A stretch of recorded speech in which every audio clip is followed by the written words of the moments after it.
Se han escrito muchas canciones sobre grandes adioses, libros sobre duelos con nombre y apellido, películas que giran en torno a esas grandes e irreparables pérdidas que arrasan con todo. Pero de las pequeñas ausencias, de esos microadioses sin discurso ni aplauso, de eso no habla casi nadie. No hay ritos para eso. No hay un protocolo muy claro. Nadie te prepara para echar de menos a alguien con quien apenas hablaste. Como el señor mayor que cada mañana se sentaba en el mismo banco del Retiro con un periódico y una naranja. Un día dejó de venir y punto. Nadie puso flores, no hubo un mail de despedida, no se le hizo un regalo entre todos los de la oficina. Nada. Pero tú, desde entonces, miras ese banco como si ahí faltara algo. O ese compañero de gimnasio que siempre usaba la misma máquina que tú querías justo antes que tú. No sabes su nombre, solo que llevaba siempre alguna camiseta de un equipo de fútbol random, los calcetines demasiado altos y que canturreaba siempre alguna canción mientras hacía elíptica. Un día deja de aparecer también y te das cuenta de que, sin querer, habías construido un personaje con él. O ese tuitero ingenioso que te hacía reír cada mañana camino del trabajo, el que nunca supiste cómo se llamaba, pero cuyas bromas, sin querer, se te quedaban pegadas a ti durante todo el día. Un día dejó de publicar. No avisó, no hizo hilo de despedida, no pidió likes finales. Simplemente se esfumó, como si nunca hubiera estado. Pero tú cada cierto tiempo entras en su perfil, por si acaso, por si huele, por si fue solo una pausa. Y no sabes por qué te importa tanto a alguien que nunca conociste, pero que durante un tiempo puso las palabras exactas a tu cansancio, a tu rabia o a tu sentido del humor. Alguien que nunca supo que formaba parte de tu rutina. Como si el humor también pudiera dejar un hueco suave, pero un hueco al fin y al cabo.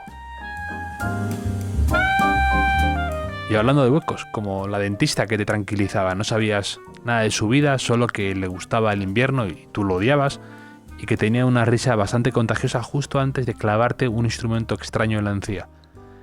Y el otro día, al pedir cita, te dicen de repente que ya no está, que ya no trabaja ahí. Y te quedas con una especie de cara de idiota y con una pena en sordina extraña, y no te atreves a preguntar más. No puedes preguntar más, no vas a preguntar ¿y ahora dónde trabaja? ¿Dónde vive? ¿Qué hace? ¿Dónde está? ¿En qué clínica? No tiene nada de sentido eso. ¿Cómo se gestionan los adioses que no merecen despedida? ¿Cómo se despide uno de alguien que no conoce su nombre realmente? Personas que apenas conocíamos, pero que estaban, que hacían ruido o lo evitaban, que nos resultaban familiares sin serlo. Y cuando desaparecen, uno no sabe muy bien qué hacer con ese hueco leve, casi imperceptible que dejan detrás. No puedes escribir un post, ni pedir el día libre. No puedes decir que estás triste porque no es un familiar, no es un amigo, no es Karim Benzema.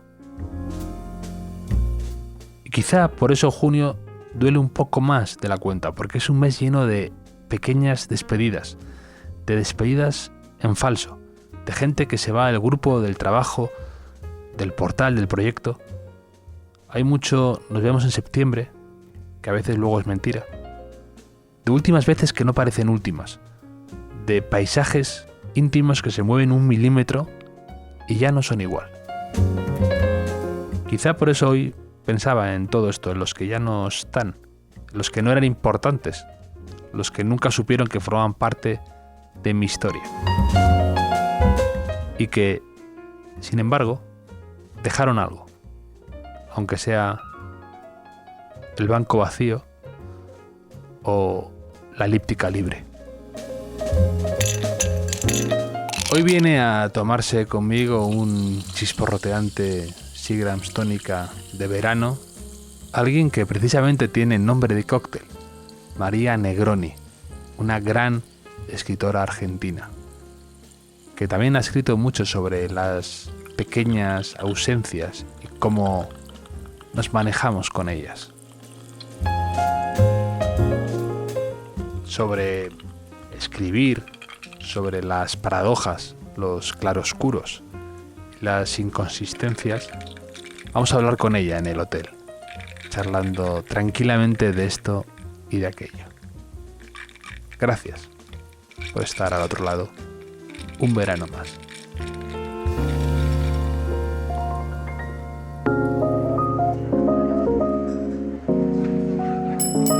Bienvenidos al Hotel Jorge Juan con Javier Aznar, un podcast de Vanity Fair y Seagram's.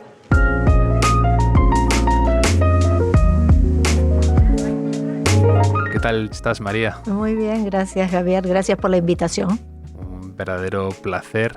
Te he leído mucho, varios de tus libros que has publicado, tanto de poesía como de otras temáticas, y acabas de sacar ahora el libro Colección Permanente con Random House, que he disfrutado esta semana y me parece me ha gustado mucho y me ha parecido muy interesante como todo lo que reflexionas sobre tus temas predilectos, alguno de ellos, ¿no? Porque tiene algo de eso, ¿no? Lo de colección permanente, en tu pequeño museo. Claro.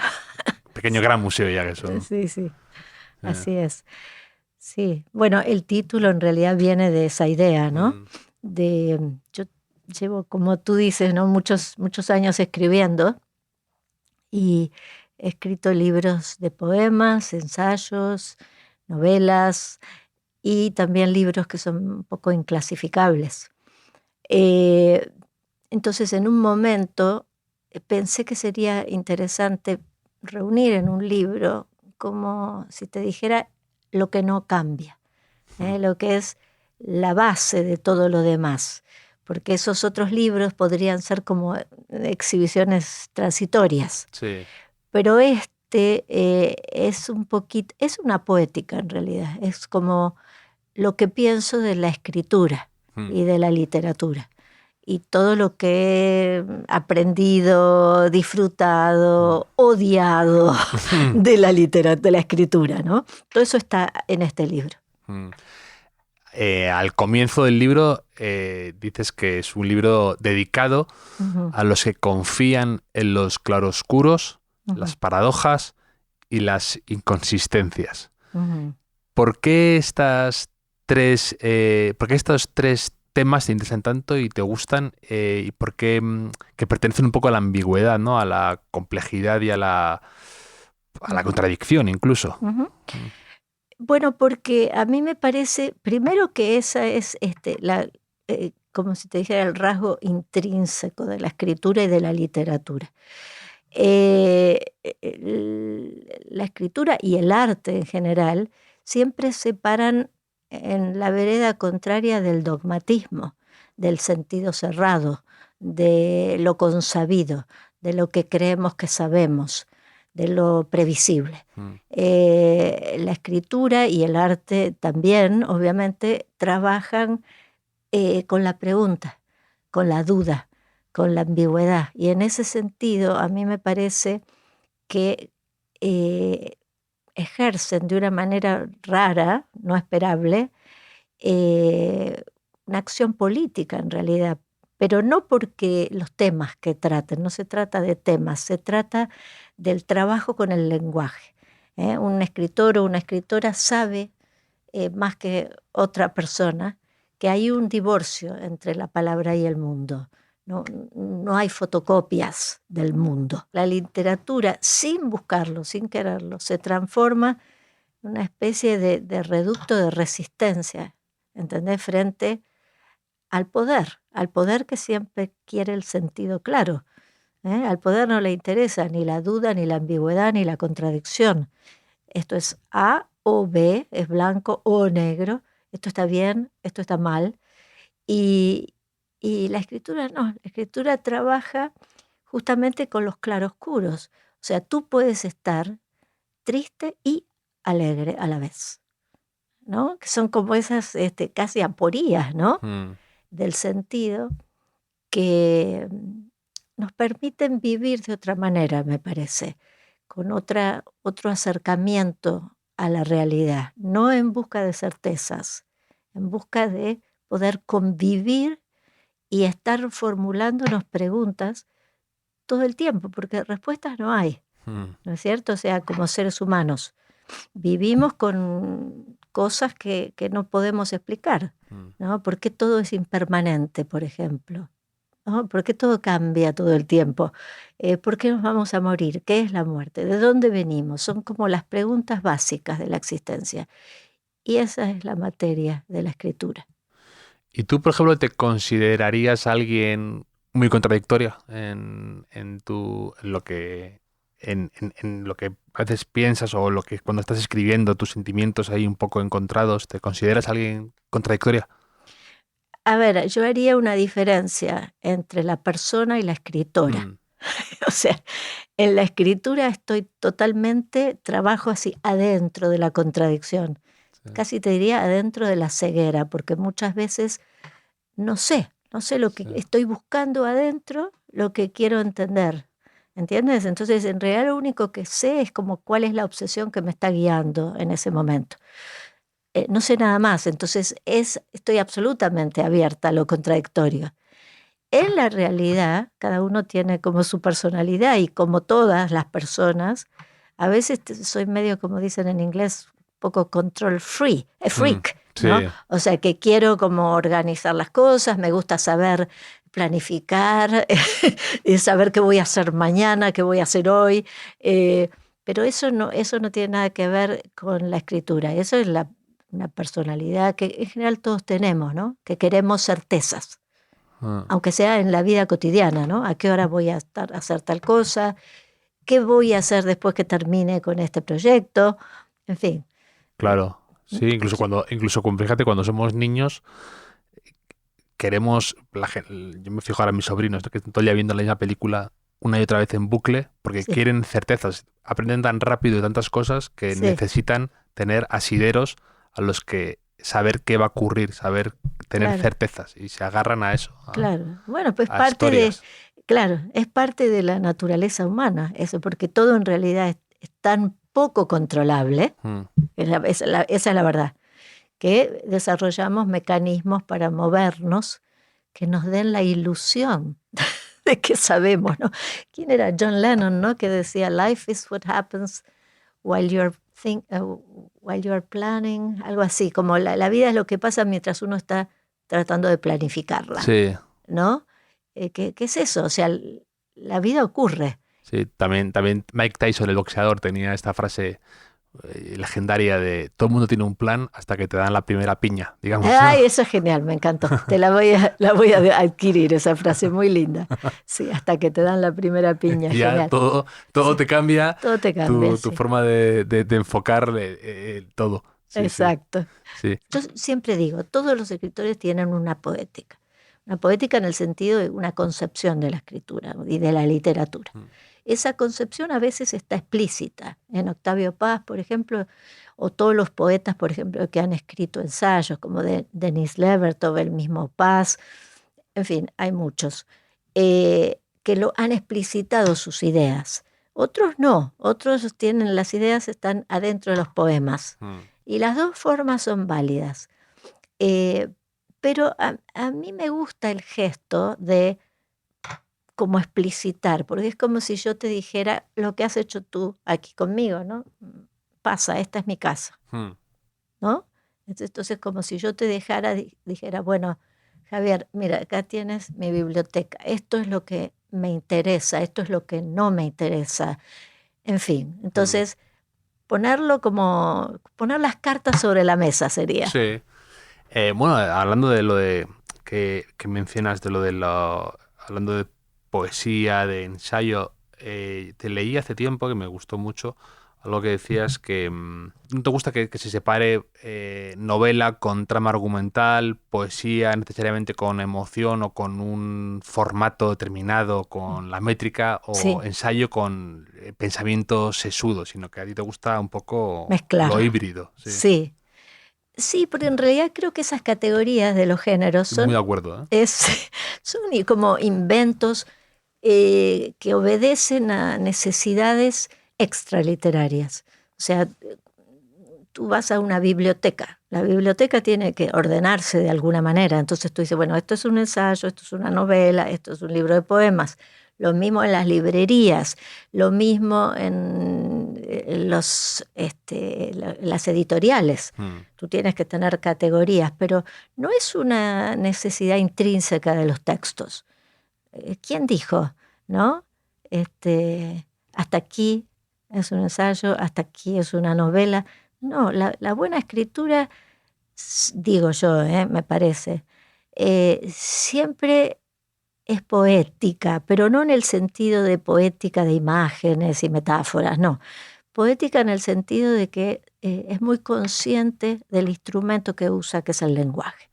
Y entonces, una buena novela tiene momentos como de luz, que es lo que yo llamo efecto estético, poético. Es lo que la hace una buena novela. O sea, no alcanza con una historia para escribir una buena novela. Yo siempre pongo el ejemplo de Marguerite Duras, que tiene un libro que se llama Escribir, justamente, y en un momento dice, escribir es aullar sin ruido. Dice, ¿qué es eso? Es un verso que está en el medio de un libro de prosa. Lo pongo como ejemplo, pero hay 800.000, ¿no? En las buenas prosas. Entonces, que son esos momentos que tú estás leyendo, ¿no? Y te quedas así como un poquito, tienes como un leve sobresalto, porque te están diciendo algo que te obliga a pensar más allá de lo habitual, o a sentir algo que nunca habías sentido. Sí, estoy muy de acuerdo que es una etiqueta comercial que a veces nos ponemos antes de empezar clase a escribir o a pensar la concepción del libro. Ya estamos, pues esto, ¿cómo lo encajarías? Cuando yo hablo con gente que se dedica a esto, Sí. y es una adulteración extraliteraria, como tú dices. Sí, total. Sí. Y luego, por ejemplo, te quería preguntar, ahora que la Feria del Libro también tiene una temática muy importante relacionada con Nueva York. Tú en Nueva York viviste muchos años, ¿no? 24. 24 años en Nueva York. Sí. Fui a estudiar primero. Hice mi doctorado, que me llevó como 10 años, porque tenía 2 niños pequeñitos en ese momento. Y después me quedé trabajando. Conseguí un trabajo en Sarah Lawrence, que es un college así artístico que han estudiado ahí gente muy, muy famosa, y también han dado clases, Susan Sontag, Jules Senard, un lugar espectacular. Y estuve ahí 14 años también. Y después me regresé a Buenos Aires. Y escribiste muchos libros ahí también, ¿no? Sí, escribí porque yo siento, ¿no? Creo que lo cuento ahí, que empecé a escribir tarde. Pero tarde, ¿qué quiere decir tarde? Tarde porque tenía ya 30 años. Los poetas en general publican a los 22. Yo tenía 35 cuando salió mi primer libro. Entonces ahí me fui a Nueva York y fue como si me abrieran la puerta de una jaula, y salí y no me paró nadie, porque claro, entre el deslumbramiento que me produjo esa ciudad, de contrastes en ese momento, porque hoy Nueva York es otra cosa, es una ciudad mucho más pasteurizada, mucho más limpia. Cuando yo llegué era como, no sé, parecía las ruinas de la Roma imperial. Entonces, bueno, sí, me inspiró muchísimo y me escribí un montón. Dices, Manhattan fue para mí un esplendor perplejo. Sí, así, claro, porque decía, ¿dónde estoy, no? Que además uno se imagina viniendo por primera vez. Yo llegaba desde Argentina y decía, había como unos lugares de la ciudad. Yo decía, ¿esto qué es? O sea, estoy como, que era como peor que el peor de los barrios pobres de Buenos Aires, ¿no? Entonces sí, fue muy interesante esa experiencia. Y también Sí. comentas, dices, nada como el anonimato para vivir y crecer. Ah, claro. Y me pareció muy buena porque estoy de las grandes ciudades que últimamente están un poco, veo que la gente reniega un poco de ellas y hay una especie de regreso idílico al pueblo. Sí, em, a mí me gusta mucho reivindicar la importancia del anonimato que te da una gran ciudad para muchas personas. absolutamente, porque además en las ciudades pequeñas o en los pueblos, no sé porque no tengo experiencia, pero Mm, supongo que debe ser lo mismo potenciado. Hay muchos sistemas implícitos de control mm, social. Empezar la familia, la gente que te conoce, todo el mundo sabe lo que haces, a qué hora vas, tomas café, con quién sales, cuáles son tus amantes, a qué te dedicas. Es una red así muy asfixiante la sociedad. mm, O te dicen, Javier, yo sé que ayer cenaste con fulanito. No, por favor, mm, total. ¿no? ¿Lo conoces eso? Sí, Sí, sí, sí. Y por eso me gustan con sus muchas aristas, pero me sí. gustan las grandes ciudades por eso que tú dices, de sentirte un poco parte de algo más grande y que el anonimato que te brinda eso. Claro, sí, Sí, es sí. fundamental para Eh, poder como casi crearte de mm, nuevo, inventarte a ti mismo, ¿no? mm, Es decir, porque cuando tú vas creciendo dentro del seno familiar y tu escuela y tus amigos, también empiezas a sentir todas las miradas, lo que se proyecta sobre ti, que no necesariamente es lo que tú eres o quieres ser. Entonces, cuando te quedas como sin esos referentes, tienes mucho más libertad mm, para inventarte, para decidir, bueno, yo quiero ser esto, claro. mal que les pese, ¿no? Absolutamente. Claro. Y por ejemplo, de Nueva York, ¿quién, por ejemplo, estaría en tu colección permanente de gente que ha retratado la ciudad o que a lo mejor ha escrito y tú de alguna manera ha tenido resonancia en ti, la manera de escribir o de describir la ciudad y la vida ahí? Bueno, mira, yo tengo alguien que no es escritor, que es artista visual muy excéntrico, que es Joseph Cornell, Mm. que es, no sé si lo has visto sus cajas, él hacía unas Sí, cajas sí, sí. donde ponía, es un tipo que fue siempre soltero, vivía en Queens con su madre y un hermano parapléjico. Entonces, él era el que salía de la casa y vendía, era como vendedor ambulante. Ambulante, bueno, no sé, que vendía Sí, heladeras, telas, lo que fuera. claro. Y después, mientras hacía ese trabajo, iba a los lugares, ¿cómo le llaman ustedes acá? Como de, puede ser una palabra, chamarilerías, Sí, sí, sí, chambarlero, sí. que son como porquerías, ¿no? Cosas Total. viejas, bueno, entonces se iba a esos lugares y encontraba objetos, ¿no? Entonces, desde canicas hasta postales viejas, folletos de hoteles franceses del siglo XIX, fotografías de divas de la ópera, en fin.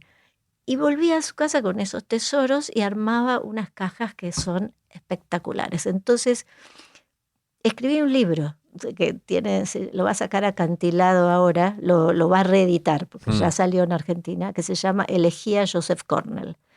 Y este es para mí como, es la figura, si yo pienso en Nueva York, porque él era como un paseante urbano, ¿no? Un poco como Baudelaire en París en el siglo XIX, pero en el siglo XX. Y lo hacía en Manhattan y se volvía, te digo, con esos objetos, como el que va por la playa con el detector de metales y algo encuentra así, sí, tesoros. y con esas porquerías, porque eran como cosas sin valor Ah, aparente, hizo un arte mm, increíble. Y la otra cosa que hacía, porque te dije tenía un hermano parapléjico, sí. entonces en esos lugares de segunda mano se compraba películas lo que se llama el found footage, que es ¿cómo se llama en español? Sí, El footage encontrado. El material que se encontraba grabado otras personas. Claro, que en general eran esos films familiares que las mismas familias sacaban de los cumpleaños de los niños. Entonces se llevaba eso y se lo proyectaba al hermano. Pero como era siempre lo que tú dijiste de tus sobrinos, ¿no? Sí. Como siempre la misma película, el hermano de él se aburría. Entonces, ¿qué hacía él? Editaba el film, le cambiaba el orden. Qué maravilla. Y le ponía la película en otro orden. Y yo pensé, este hombre es un genio, porque en realidad lo que nos está diciendo es que el arte es un antídoto contra el aburrimiento también. O sea, cuando uno va a buscar, ¿qué va a buscar en el arte? Salirse del tedio de la vida cotidiana, ¿no? Sí. Bueno, así que para mí, es el artista que mejor entendió la ciudad. Y por ejemplo, hablabas de, bueno, y aquí sale mucha gente que, de hecho, hay hasta una lista de tus... de los libros, de los libros preferidos. De tus libros preferidos. Pero antes has dicho, y lo has dicho 2 veces, que también está lo que no te interesa. Y Ajá. ¿qué es a ti, a María Negroni, lo que no te interesa y lo que has aprendido también a decir, mira, esto ya no... Porque también te he leído varias veces y me parece muy interesante que hablas de cómo releer siempre es nuevo, ¿no? O sea, siempre puedes descubrir otra vez a Sandokan y te lo puedes volver a leer y es otra vez la primera vez. Y eso es increíble de los libros. Sí, y lees otro libro, porque ya no... Yo releí hace poco el primer libro que yo recuerde, digamos, ya más de adolescente, ¿no? Un poquito más grande, que era Demián, de Hermann Hesse. Sí. Y yo digo, claro, con razón me encantó. Claro, lo leí con 30 años más. Sí.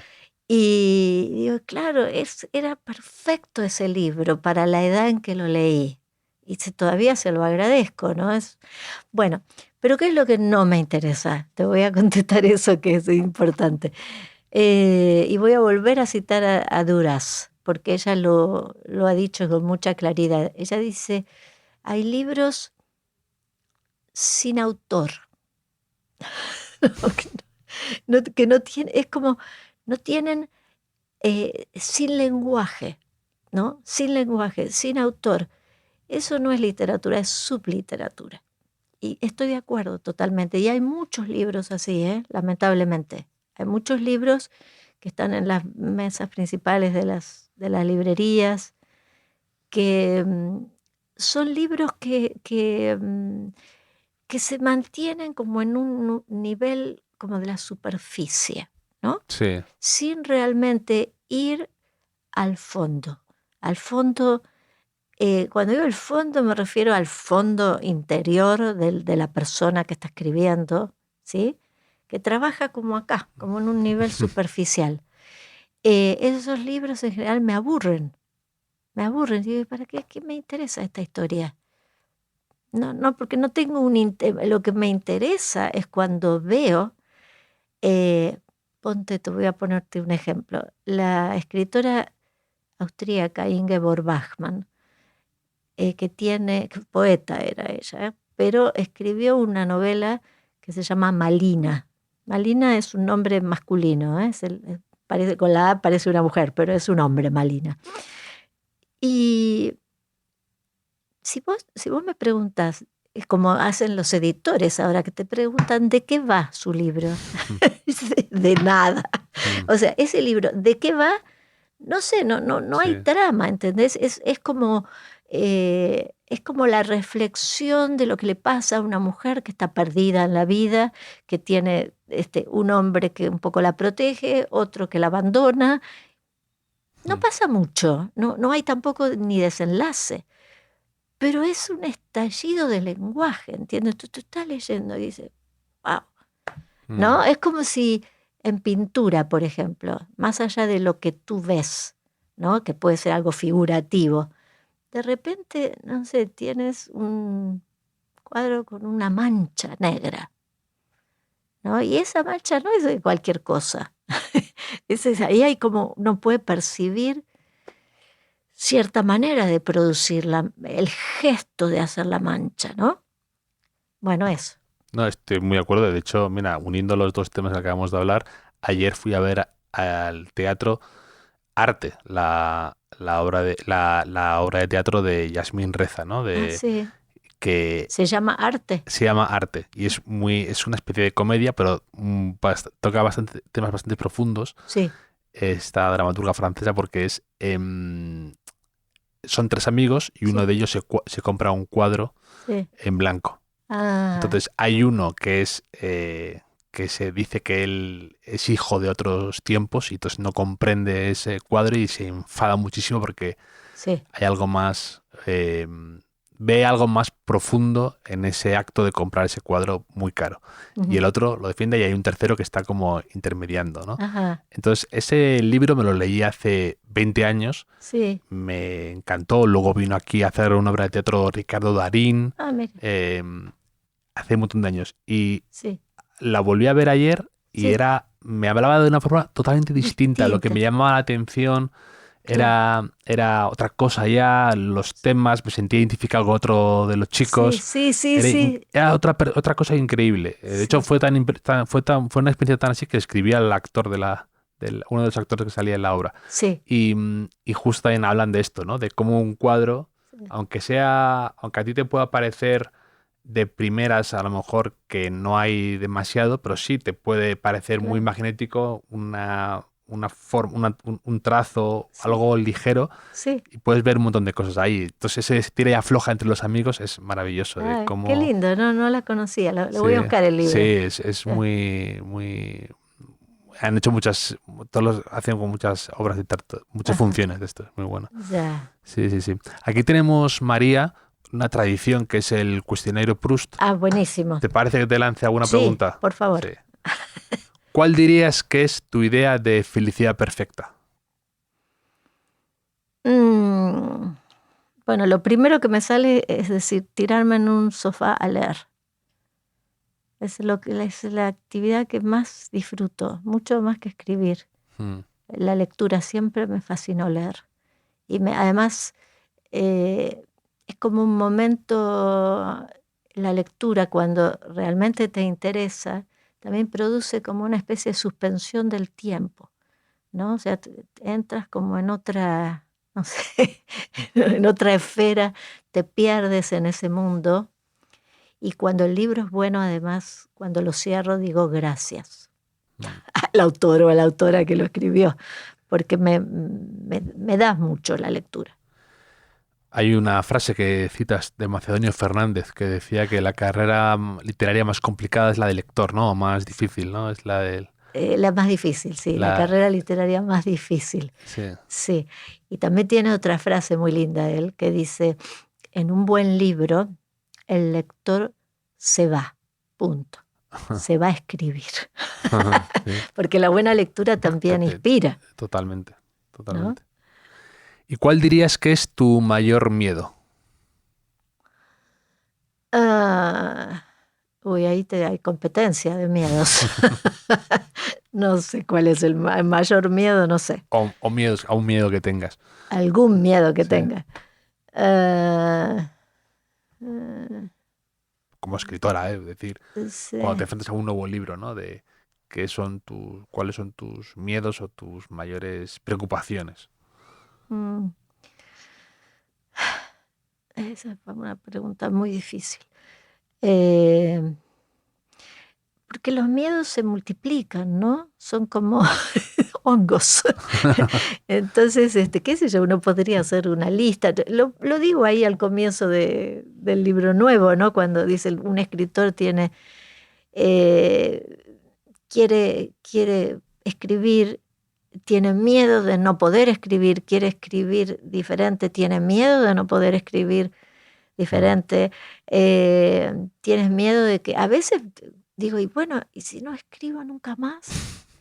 Ese es un miedo, por ejemplo, que cada vez que termino un libro digo, uy, ¿y ahora qué?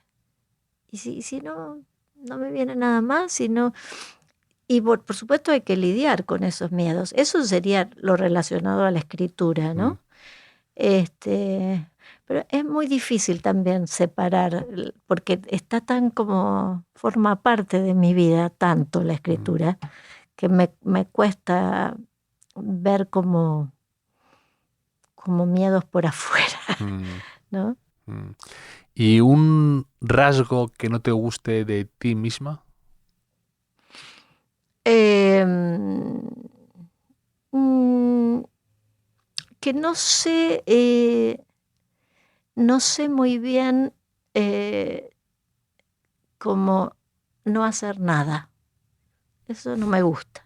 Me gustaría disfrutar más del ocio,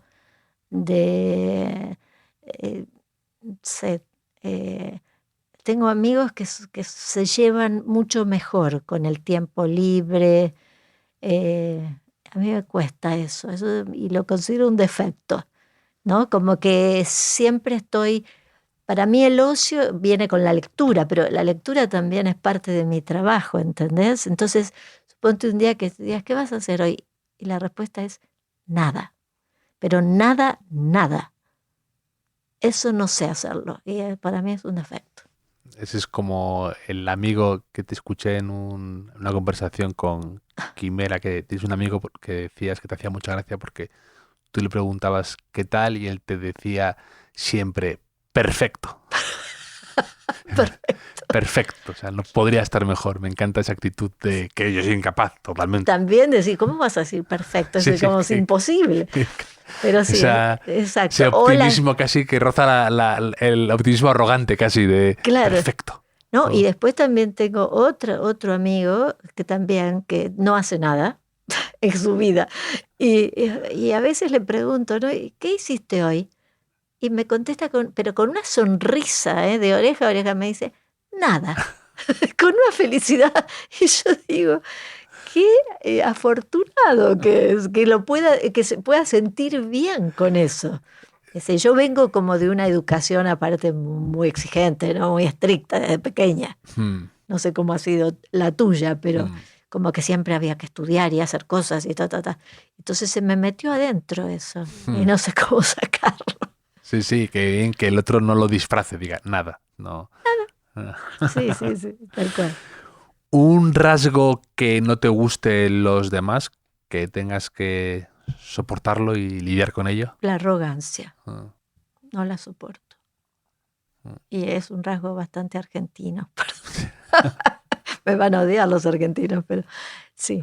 Más que de argentinos, porteños. Sí, me ha pasado muchas veces decir, ay, qué bien este escritor o esta escritora, y resulta que no son de Buenos Aires. ¿Entiendes? Que son, no sé, de tucumanos o rosarinos o lo que sea. Sí, la arrogancia no me gusta. Tú eres de Rosario, ¿no? Sí, pero... Toda la vida llevas viviendo en Argentina, ¿no? Viví... En Buenos Aires, quiero decir. No, de la infancia viví en Mendoza hasta los 11 años, que también es una provincia. Sí. Y después llegué a Buenos Aires el fin de la infancia y ahí me quedé hasta que me fui a Estados Unidos. ¿Un último libro que te haya deslumbrado?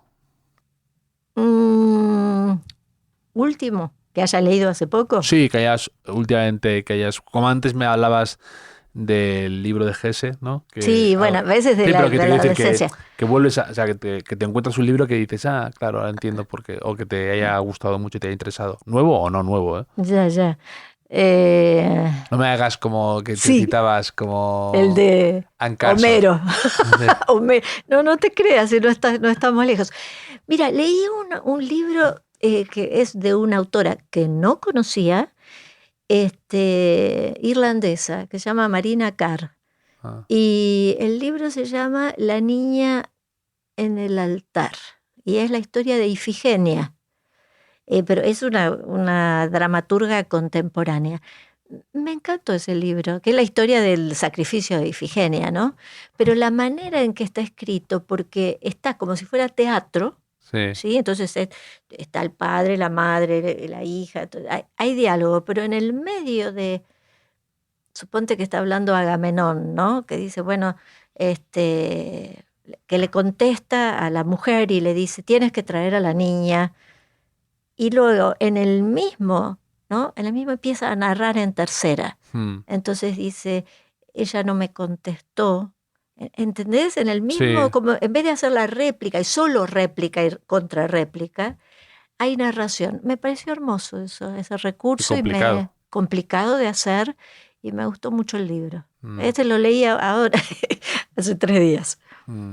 Aquí en Colección Permanente mantienes entrevistas y conversaciones con autores favoritos tuyos, entrevistas casi apócrifas, ¿no? Sin el casi. Sí, sin el casi, me Sí. refiero, entrevistas apócrifas. Y yo te quería preguntar también, por ejemplo, ¿alguna charla de alguien que hayas presenciado que te haya impactado, de algún escritor que fueras a ver, o una especie de conferencia o algo así, o incluso tú, de manera privada, como te imaginas aquí hablando con algún escritor, alguien que te haya parecido que tiene una conversación o una capacidad oratoria deslumbrante? Estoy pensando, ¿eh? Tú dices como en un discurso o... Sí, o discurso, o una clase, o una conversación con alguien que dijeras, increíble cómo le va a Sí. la cabeza a esta persona. Bueno, O a mí su... el escritor que más me deslumbra es Pascal Quignard, Mm, el francés, que sí lo he escuchado en conferencias y en conversaciones privadas también, porque vino a Buenos Aires, yo lo invité y a la maestría que dirijo y me pareció un hombre absolutamente brillante. que diriges la maestría en escritura creativa de la UNTREF en Buenos Exacto, Aires, ¿no? exacto. Y tenemos una serie de lecturas que invitamos una vez al año a algún escritor o escritora. Este año va a venir un español, que es Ramón Andrés. Sí, Sí, que tiene varios libros en acantilado. sí, exacto, viene él. Pero generalmente hemos invitado no sé, vino Henri de Luca, Pierre Michon, vino Gloria Gervitz, la poeta mexicana, Ada Salas vino también, que es española. Bueno, en fin, Qué bien. sí. Pero Pascal Quignard de lejos, ¿eh? Sí. ¿Un olor favorito que tengas? Ay, el jazmín del país. Es el olor, no sé cómo se llama acá, es una planta que da un perfume espectacular, pero no sé si es el mismo ¿Y nombre. lo asocias con algún lugar en concreto? O sea, con... Sí, con algunas calles de Buenos Aires. Sí. Y acá en la residencia de estudiantes donde me estoy quedando también hay unos perfumes de flores espectaculares, pero no sé mucho los nombres, ¿eh? Ya, sí, De sí. las... Me recuerda, yo tampoco tengo ni idea, ¿Qué? pero la película esta Perdición que me encanta, que Sí. decía, no sabía que el crimen podía oler a madre selva. Ay, Que no sé, no sé qué huele la madre selva, pero siempre me ha encantado esa frase. Esa frase, claro. Buenísimo. Ajá. ¿Un hotel o lugar favorito que tengas para cuando estás de tránsito de tal, algún sitio que te haya parecido que pudieras hasta escribir sobre él? Mi lugar favorito del mundo es un pueblito del sur de Francia que se llama Arles. Sí, sí, sí. Ese lugar con el río Ródano ahí, y sobre todo cuando fui varias veces hace muchos años. Ahí Ahora pintaba Van Gogh ahí también, ¿no? sí estaba Van Gogh y de hecho estuve en una residencia de escritura que era el hospital donde lo habían internado a Van Gogh. Que ahora está transformado en una residencia de escritura. Y ese lugar me encantaba, me gustaba el olor también de ese lugar. Cuando bajaba en la estación de tren, sabes que iba desde Nueva York y no pasaba por París, ni me bajaba, del aeropuerto directo a Arles. Y me pasé no sé si 3 o 4 veranos ahí. Espectacular, increíble. Y también de Arles son los Gypsy Kings, no sé si Sí, los conoces. sí, Van sí. Gogh y Gypsy Kings. Sí, muy bien, ese es más modernos, los Sí. Gypsy Kings. Sí. ¿Un sitio donde te guste leer o escribir? Un lugar, me refiero no sé si tienes un sitio en el que trabajes y estás particularmente inspirada. No, No. con un escritorio y mi computadora, mi laptop, me alcanza. Te alcanza. O también puedo escribir afuera, pero siempre sola. Necesito soledad. Yo también lo decía Proust, lo de escribir en soledad también, ¿no? Sí, claro. No. No puedes estar escribiendo y que alguien te venga a preguntar ¿qué vamos a almorzar hoy? No. Creo que el verbo clave es integrar. Mm. ¿Cómo hace uno para integrar? Porque, o sea, no es solamente los hijos, ¿no? O sea, tienes que ocuparte del trabajo, si tienes una pareja, te tienes que ocupar de tu cuerpo, no sé, ir a hacer gimnasia, estudiar, si eres estudiante, trabajar, en fin, ¿no? Son como... yo siempre digo que, a ver, nadie está esperando que tú escribas. Es lo mismo, si escribes, no escribes, no es que es todo Sí. en contra, más bien. Es decir, más bien es el no que está ahí. Entonces, uno tiene que encontrar las vueltas, empezar a hacer estos malabarismos, Sí. ¿no? Y me parece que es más difícil para las mujeres también, ¿eh? Para los hombres es difícil escribir, pero me parece que, a ver, yo pienso, por ejemplo, en un escritor que me encanta, que es Salinger. Sí. ¿No? Salinger se hizo, lo vi cuando miré Sí. el cartel. Salinger se había construido en el jardín de su casa un búnker, y le había dicho a su familia, miren, ni que se queme la casa, no me pueden interrumpir. Eso por una mujer no lo puede hacer. Imposible, pero ¿cómo le vas a decir? Tus hijos, se te van a quemar los hijos, no, imposible, ¿no? Esta es como, creo que en ese sentido todavía es más difícil para nosotras, pero bueno, Sí. es lo que es. Gate Alice también tiene una especie de oficina Sí. adjunta a su casa maravillosa donde se va como el búnker de Salinger, pero Claro, para sí, abstraerse de ruidos y de todo. Sí, sí, sí. sí. Un poema que viaje siempre contigo y que te sepas de memoria o que No sé ningún no, pero digo poema de que memoria. no para que lo recites aquí, No, pero digo es que no lo sé. que no, tengas es que no. como o muy presente de algún modo, no que te lo sepas de memoria, pero que tengas siempre ahí como en algún lado de tu cabeza. Quizás algún poema de Hellman, cualquier poema de Juan Hellman. Es una fuente inagotable de asombro la poesía de Juan Hellman, sobre todo la que escribió durante su exilio, en esos 10 años, ¿no? Que salió de Buenos Aires entre el 74 y el 84, ponte. Sí. En El corazón del daño creo que le citas, ¿no? En algún momento. Sí, pero en esos cité ese poema, no me acuerdo por qué, pero está lleno de poemas de Hellman, que no me los sé, pero que me acompañan, ¿no? Sí. El otro poeta que me gusta muchísimo es Valente, el español, José Ángel Valente. Me gusta Emily Dickinson también. Sí. Esa escritora me fascina, esa poeta.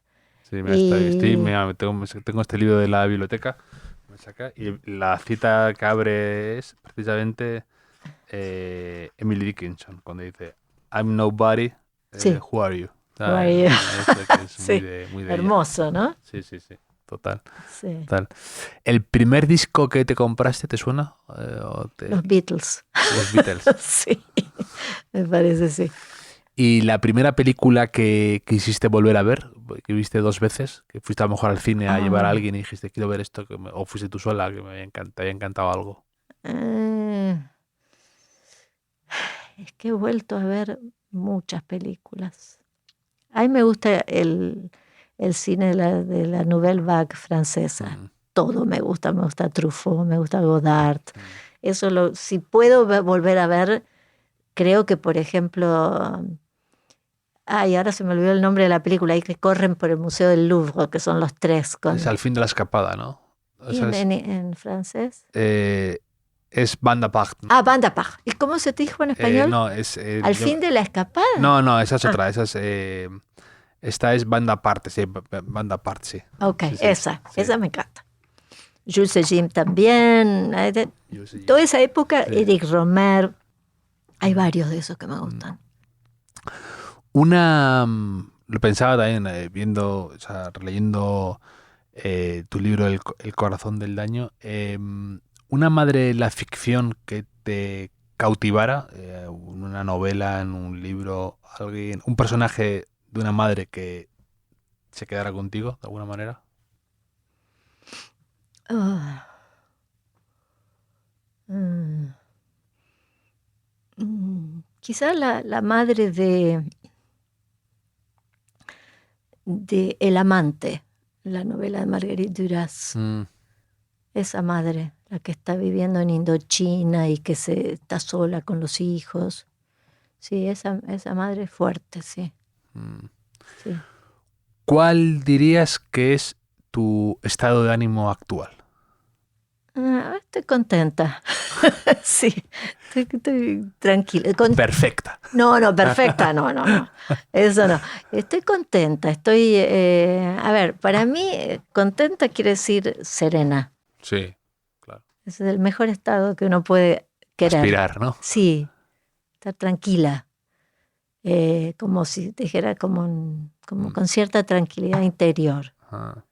Que eso no te exime de todos los problemas que tienes, ¿no? No. Que siempre están, como dije, puede venir la piña de cualquier lado. Pero sí, ese el estado de ahora sería ese. ¿Y una posesión preciada que guardes con mucho cariño? Que a lo mejor no tenga un gran valor desde fuera, pero para ti lo conserve y sobreviva mudanzas. Yo soy como una coleccionista. Me gustan. Como Joseph Cornell, vas Sí, tal cual. Y tengo, sobre todo me gustan los objetos pequeños. Entonces, eso tengo. Tengo colección de soldaditos de plomo, que me encantan, ¿no? No son muy femeninos los soldaditos de plomo, pero a mí me fascinan. Tengo, por ejemplo, una especie en mi casa, como de biblioteca de cajitas de fósforo. Entonces, cada cajita de fósforo, suponete, uno se llama Mrs. Holloway, Dalloway, la otra se llama The Catcher in the Rye, ¿no? Hay distintos autores. Tengo como 30 de esas cajitas. Es una biblioteca de fósforos.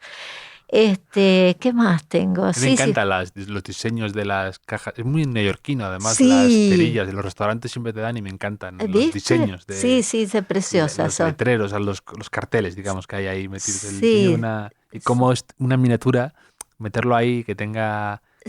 y luego para velas, yo que estoy con velas, me encanta. Sí, claro. Es diferente que hacerlo con un mechero. Claro.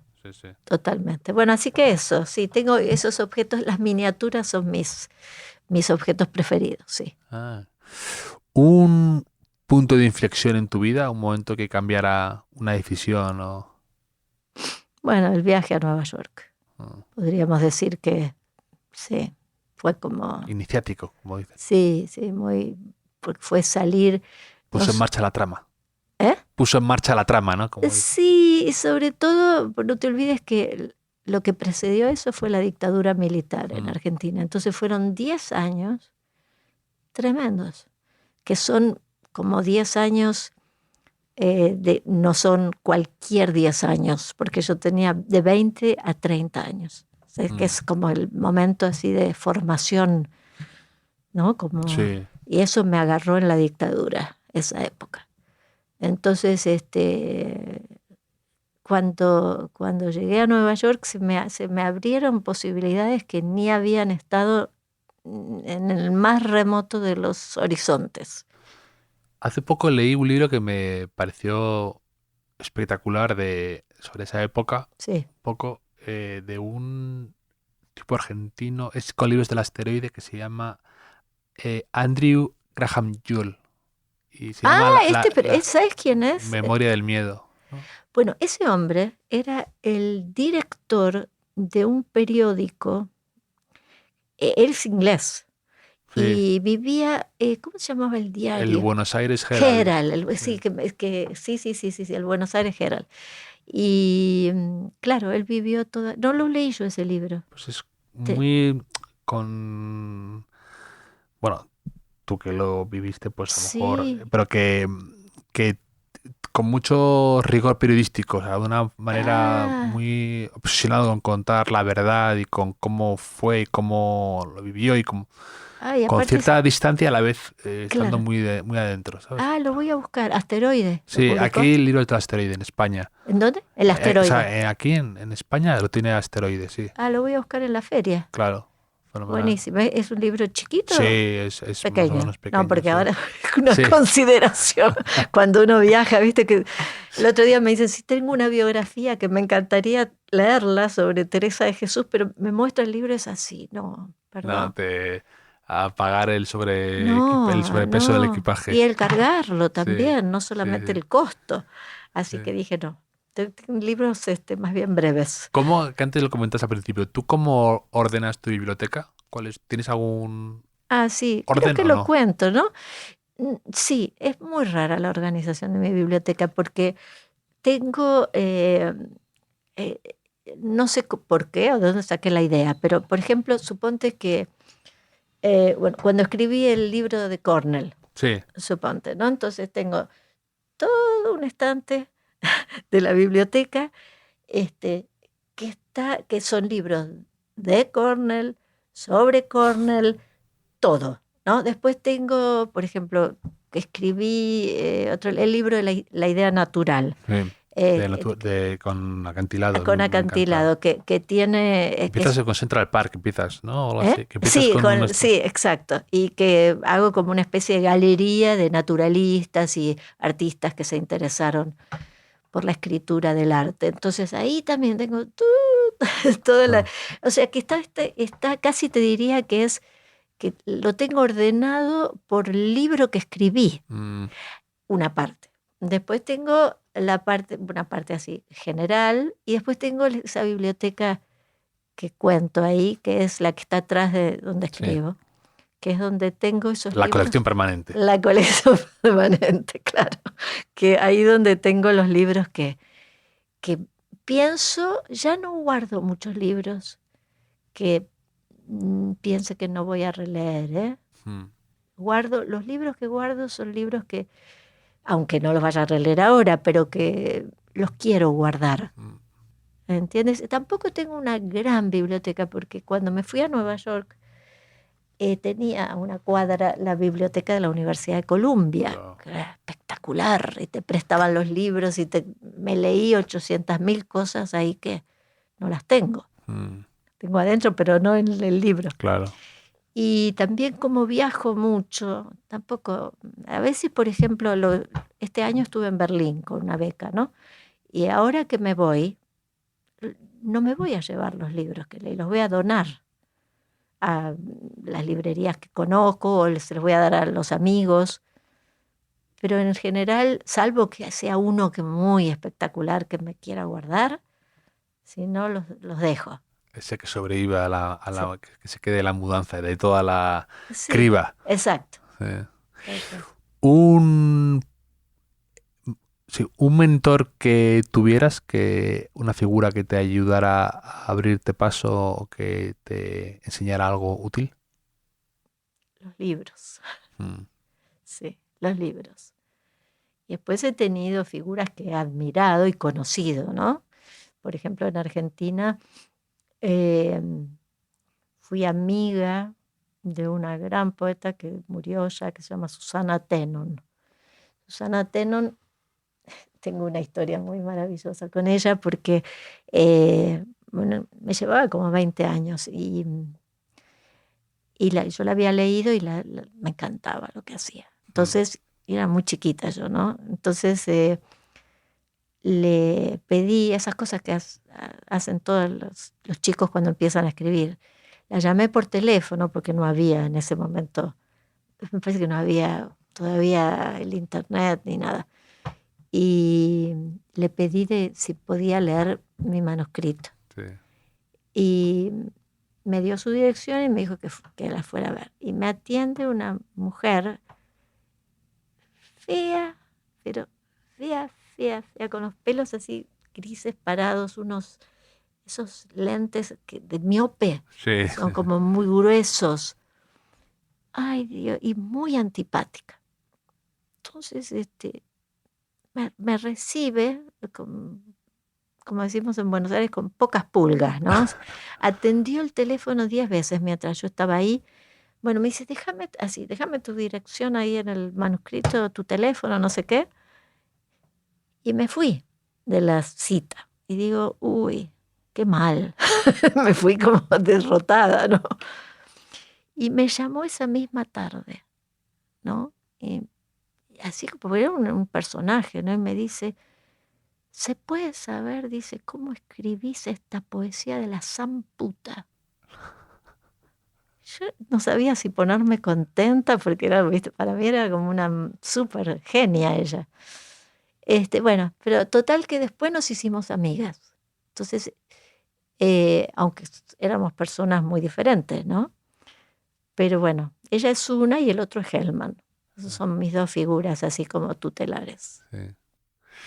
¿Y un lema o una frase que te guste tener presente? Aquí Muchas. has recopilado muchas frases de autores o de gente que te puede parecer, que te pueden alumbrar el camino cuando vas con la linterna de la que hablas, a veces de pues, escribiendo y demás. Pero alguna que te guste especialmente o que te guste compartir con los oyentes de este podcast, que hay mucho amante de libros, de gente que empieza a escribir o de Sí. todo esto. A mí la frase que me gusta, una frase que me gusta mucho es una de Clarice Lispector, donde ella dice, me gustaría que me lean en los renglones vacíos. Eso me encanta, ¿no? Como que lo que uno dice no es todo, ¿no? Que entre renglones hay muchas cosas. Entonces, esa frase me gusta mucho. No sé. Me encanta, de Sí. Clarice Lispector tengo aquí. Sí. Las historias completas, que me encanta esa Sí, edición. sí, es Además, espectacular, esa de Miguel escritora. Aixas. Sí. Abres un libro con ella, además, ¿no? El corazón del daño, yo creo que es. Lo abres Claro, con- que ¿cómo es? Voy a crear lo que me sucedió, ¿no? No como voy a contar, que sería lo cliché. Voy a crear, porque el pasado y la memoria también es una ficción. Entonces la ficcionalizas. Sí, es una gran escritora, Clarice Lispector. Pues María, Bueno, muchísimas gracias por pasarte por este hotel. Mucho éxito en lo que venga con colección permanente y que la gente se acerque a tus libros, a tus ensayos, a tu literatura en general, porque ahí hemos dicho que tú no haces distinciones. Y es un placer tenerte por aquí cuando has venido de paso por Madrid. ¿Vale? y gracias a ti y me ha dado mucho placer percibir afinidad contigo. Así que gracias.